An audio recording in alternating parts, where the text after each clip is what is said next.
Every year we come out here for Salesforce's Dreamforce conference, which is a fantastic expo for how their technology is changing all sorts of industries. But there's something else I love about this conference. We get to hear about Salesforce's Philanthropy. This company is one of the best there is when it comes to giving back to the community. And I think it's worth remembering that businesses can do more than make money. Now, earlier this week, we had a chance to sit down with Ebony Beckwith. She's Salesforce.org's Chief Philanthropy Officer and Executive Vice President for Marketing. Take a look. Ebony, you are at the forefront of doing things that are charitable, and it seems like that Dreamforce is a great place to be able to show off some of the things you're doing. So why don't you just run down, because you're way ahead of the game as always. Well, you know, I'm so excited you asked me about Dreamforce. We have 4 amazing jam-packed days full of content. We have over 170,000 people at Dreamforce, 2,700 sessions. We want everybody to go to every single one of them. But no, you know, we believe that business is the greatest platform for change, and Dreamforce is a great big platform where we can amplify some of our messages. And we love that we can really infuse our corporate culture of giving back into the spirit of Dreamforce. So we have a lot of things and initiatives that we're doing at Dreamforce. It seems like you've got a focus, say, on leadership and also on kids. Yes. I love the idea that kids should not be intimidated by coding. Absolutely. I love the idea of bringing along the next generation of leaders. These projects, are they dated? They're something that's going to be 365 days a year, and you're trying to recruit people to be involved in them now? Well, education is one of our major focuses at Salesforce in our philanthropic work, and so that doesn't just stop, you know, at Dreamforce. We extend that programming to Dreamforce. So we have over 750 kids from the Bay Area coming to Dreamforce. My big vision is to have a Dreamforce for kids. That's a few years out, though, but it started a year ago, and we're now evolving that to, you know, like I said, the 750 kids coming. We have 250 from San Francisco and Oakland middle schools, and every day they're doing kids coding and programming using AI and machine learning and all kinds of amazing things. We have about 450 adults, young adults coming from workforce development programs. These are our future leaders, and you can't be what you can't see. So we invite them to Dreamforce so they can interact and network with CEOs and leaders in the Bay Area. We've seen so many amazing connections happen between young people and current leaders, people getting jobs, people getting internships. It's been really amazing, and learning about our technology. Well, what do you think about the idea of that someone might say, you know what, that's really the government's job? I don't know why Salesforce is doing that. Salesforce is supposed to be making money for the shareholders. It's everyone's job. You know, we care about shareholders and our stakeholders.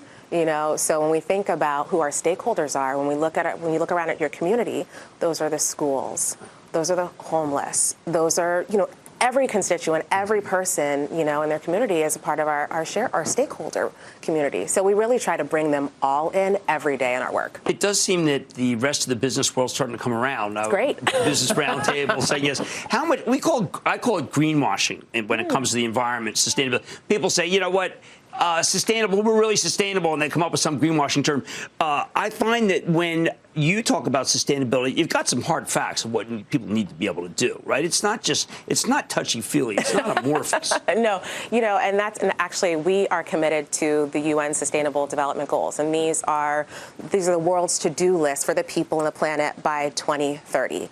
And so we are really amplifying that message at Dreamforce. We want to build awareness for our attendees so that they can contribute. So, for example, SDG number 4 around quality education, or SDG number 8 around decent and economic work, or 11, which is about sustainable cities. We want everyone to get involved and learn about them so they can personally think about what they do, what they can do to accelerate and achieve the goals, and then take it back to their companies. You know, because philanthropy is not a competitive sport. Right. It's collaborative. So we want the business roundtable and folks to be talking about it because we can do more together. Okay, so let's say there's some executives that are thinking about what their company isn't doing, or some younger people who are forming a company and right now think it's too early, although Mark told us that's exactly when you do it. What's your instructions to them? Do you hire a lawyer? Is there a handbook? A lot of companies always say, hey, Jim, I'd love to be more philanthropic, don't know how to do it.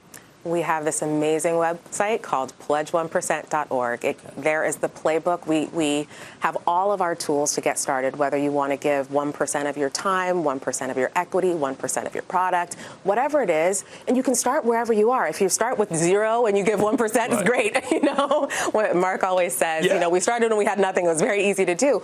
But you can also be, you know, a Fortune 500 or 100 company and just ask your people. Like, your people will tell you what's important to them. That's what we do at Salesforce. We give our employees 7 paid days off to volunteer to the cause that they're passionate about, and they make such an amazing impact around the world. How do you monitor the 1% of Salesforce time of the product? We have a product for that. So we drink our own label? Champagne. Can other companies use it? We do. It's called Philanthropy Cloud, available for people. So we realized that we used our own software and our own product for so many years. Right. But then we realized when we'd go show people how I run my business, how I monitor philanthropy, they were like, well, we want that too. So last year it became available. So it's an amazing product. Mark makes it very difficult to say no. I mean, he answers the objections to people who want to give money well ahead of their objections, and a lot of people like you who just kind of make it as it's a ritual. And I don't want to work. If I were to start, I wouldn't want to work at a company that didn't have someone like you who is saying, "Look, this is what we do," and if you don't share that goal, work elsewhere, I guess, right? And it's a real differentiator. You know, we work in an industry that's extremely competitive. Right. And so when you have programs like this that allow people not only to give back and also to use their skills, you know, you get the best of both worlds. So I love that I can go volunteer, you know, on a Wednesday and work on Thursday. Well, it's great. I don't know, if I started over again, this is exactly the way I'd do it. I came from the other school. We'd work for 50 years and then maybe do something good. No, do something good now. Why wait? Why wait? We see more productive teams. We see retention rates increase. We see that people want to come to our company because they want to be a part of our culture. It's contagious. Giving back is contagious. You feel good. I like that. And we know that doing well and doing good go hand in hand. So true. Okay, that is Ebony Beckwith. She's the EVP and Marketing and Chief Philanthropy Officer at Salesforce.org. You just heard how easy they make it. Executives out there are watching. I don't know. You're running out of excuses. Go do it. Thank you. Don't miss a second of Mad Money. Follow @Jim Cramer on Twitter. Have a question? Tweet Cramer. #MadTweets. Send Jim an email to madmoney@cnbc.com or give us a call at 1-800-743-CNBC. Miss something? Head to madmoney.cnbc.com.